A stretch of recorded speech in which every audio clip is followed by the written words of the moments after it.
مر جانا، کٹ جانا، یہ ہماری انتہا نہیں ہے۔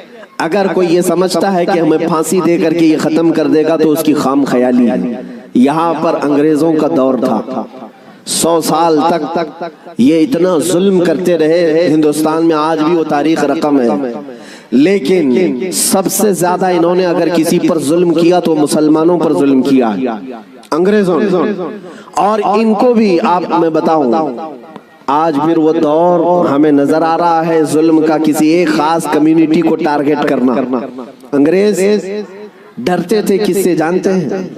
جن لوگوں سے وہ ڈرتے تھے وہ کالا پانی کی سزا دیتے تھے۔ انڈمان نکوبار، جزیرہ انڈمان کو بھیجتے تھے، لیکن جزیرہ انڈمان نکوبار میں جو جیل ہے جہاں بھیجتے تھے وہاں سب سے زیادہ اگر کسی کو انہوں نے بھیجا ہے تو وہ علماء اہل سنت کو بھیجا ہے۔ یعنی آج سے 100 سال پہلے بھی انگریزوں کے خیمے میں کھلبلی تھی تو علماء سے ہی تھی، حق بولنے والے علماء ربانیین، اور پھانسی پر چڑھایا ہے 30,000 علماء کو اہل سنت و جماعت کے۔ ایک بات میں آپ کو بتانا چاہتا ہوں، علامہ کفایت علی کافی رحمت اللہ علیہ، مراد آباد شہر کے رہنے والے ایک عاشق رسول، ان سے انگریز اتنا ڈرتے تھے کیونکہ جانتے تھے کہ ان کی زبان سے نکلے ہوئے کلمات سے اچھے اچھوں کے دل بدل جاتے ہیں۔ ان کو پتا ہے عالم ربانی، عالم حقانی کی زبان کو وہ توپ سے زیادہ اہمیت دیتے ہیں۔ کوئی توپ اور بندوق سے مارے اس سے زیادہ اہمیت ان کو ایک عالم ربانی کی زبان سے نکلے ہوئے حق جملے۔ اسی لیے کفایت علی کافی کو گرفتار کرنے کے لیے جانتے ہیں کتنے لوگ آئے تھے؟ انگریز فوج کے 3,000 لوگ آئے تھے ایک عالم کو گرفتار کرنے کے لیے۔ ہمیشہ دنیا کے ظلم نے یہ بتایا ہے کہ یہ بزدل ہوتے ہیں، ہمیشہ بتایا ہے انہوں نے کہ باطل خیموں میں اکثر مادہ ہوتے ہیں، ان میں شیر نر نہیں ہوتا۔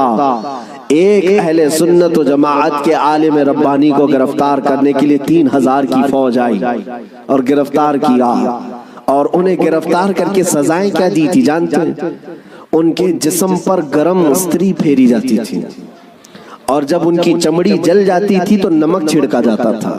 یہ کفایت علی کافی رحمت اللہ علیہ، تقریباً 1 ہفتے تک انہیں سزائیں دی گئی، اور پھر کہا جانے لگا کہ تم فتویٰ بدل لو، تم اپنی باتیں بدل لو، ہم اپنی حکومت میں تمہیں اہم عہدہ بھی دے دیں گے اور ماہانہ وظیفہ بھی جاری کر دیں گے۔ مگر وہ کفایت علی کافی عاشق رسول تھے، بازار مصطفیٰ میں بکا ہوا غلام پھر کسی انگریز کے ہاتھ میں کیسے بک سکتا ہے؟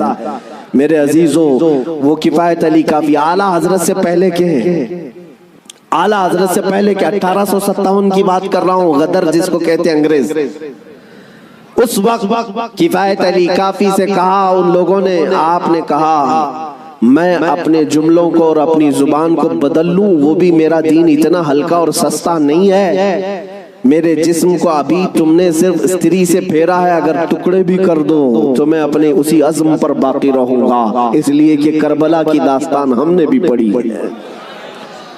میرے عزیزوں، کفایت علی کافی رحمت اللہ تعالیٰ علیہ کو 7 دن کے بعد تقریباً ایک چوراہے پر پھانسی کے لیے لایا گیا، اور سارا مجمع بھی تھا، پھانسی پر آپ کو چڑھایا گیا، اور اس عاشق رسول سے انہوں نے کہا تھا کہ اگر کوئی آخری خواہش ہے تو بتاؤ۔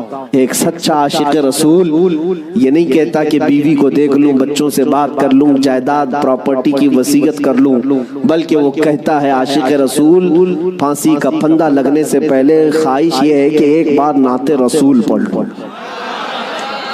اور پھر کہا گنگناتے ہوئے، کوئی گل باقی رہے گا نہ چمن رہ جائے گا، پر رسول اللہ کا دین حسن رہ جائے گا، اطلس و کم خواب کی پوشاک پہ نازاں نہ ہو، اس تنے بے جان پر صرف خاکی کفن رہ جائے گا، سب فنا ہو جائیں گے کافی وہ، لیکن حشر تک نام حضرت کا زبانوں پر چلن رہ جائے گا، سخن رہ جائے گا۔ میرے عزیزوں، یہ نعت پاک پڑھ کر کے آپ اللہ عز و جل کی بارگاہ میں اپنی قربانی کے لیے تیار ہوئے، انہوں نے پھانسی لگا بھی تھی، آپ شہید ہوئے۔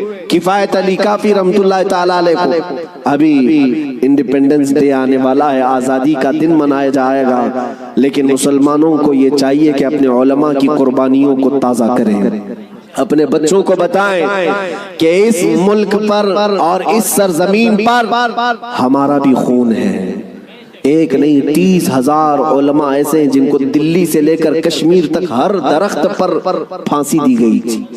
ہاں، ہمارے علماء کی بڑی قربانیاں ہیں، صرف 2-4 لوگوں کی فوٹو لے کر کے تم نہ مت گھومو۔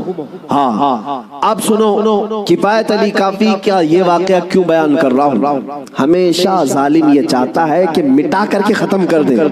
کربلا سے یہ بات چلی آ رہی ہے، توجہ۔ کربلا میں ان بچوں کو قتل کرنے کا مطلب کیا تھا؟ ڈر تھا کہ کہیں کوئی چنگاری پھر شعلہ نہ بن جائے۔ ہمیشہ ظالم کو یہ خوف لگا رہتا ہے کوئی چنگاری شعلہ نہ بن جائے۔ کفایت علی کافی سے ڈر تھا، پھانسی دے دی گئی۔ 8 دن تک جشن منایا تھا، 8 دن تک، کیونکہ وہ عاشق رسول تھے، فنا فی الرسول تھے کفایت علی کافی، اور دنیا کو حضور کے عشق سے ہی ڈر لگتا ہے۔ جب پھانسی دی گئی تو 8 دن تک جشن منایا۔ کیا مولوی چلا گیا، مولانا چلا گیا، جو ناموس رسالت اور محبت رسول، عزت رسول پر لوگوں کو جمع کرتا تھا، چلا گیا، ختم ہو گیا۔ ان کی یہ خوشی زیادہ دن لمبی نہیں چلی، ان کی یہ خوشی زیادہ دن لمبی نہیں چلی، اس لیے کہ قدرت کا قانون کچھ اور ہے۔ تم اس طرف کفایت علی کافی کو مراد آباد میں پھانسی دے رہے تھے، اس طرف مولا بریلی میں احمد رضا کو پیدا کر رہا ہے۔ انگریزوں کی خوشی زیادہ دن نہ چل سکی، ایک کفایت علی کو تم نے عشق رسول کی بنیاد پر پھانسی دے دی، اور مولا نے پڑوس شہر میں بریلی میں ایک ایسا عاشق رسول پیدا کیا جس نے اپنے قلم سے 1-2 نہیں کروڑوں کے دلوں میں عشق رسول بٹھا دیا۔ پھر ہر جگہ سے آواز آنے لگی، ڈال دی قلب میں عظمت مصطفیٰ سیدی اعلی حضرت پہ۔ ہاں، یہ ہر بچہ آج بھی کہہ رہا ہے، ڈال دی قلب میں عظمت مصطفیٰ۔ تم اگر یہ سمجھتے ہو کہ پھانسی دے کر کے ختم کر دیا جائے گا، یہ علماء حق کو گرفتار کر کے اسلام پر پابندی لگا دی جائے گی، نہیں، سنو، ہمارا قانون کچھ اور ہی ہے۔ اسلام زندہ ہوتا ہے ہر کربلا کے بعد۔ یہ تو بچے کو یاد ہے، پھانسیاں، موت اور قتل اسلام کو روکتی نہیں ہے، بلکہ اسلام کی ہریالی میں ہمارا خون اور نفع دیتا ہے۔ اسلام زندہ ہوتا ہے ہر کربلا کے بعد۔ آپ کو دیکھوں، بتاؤں،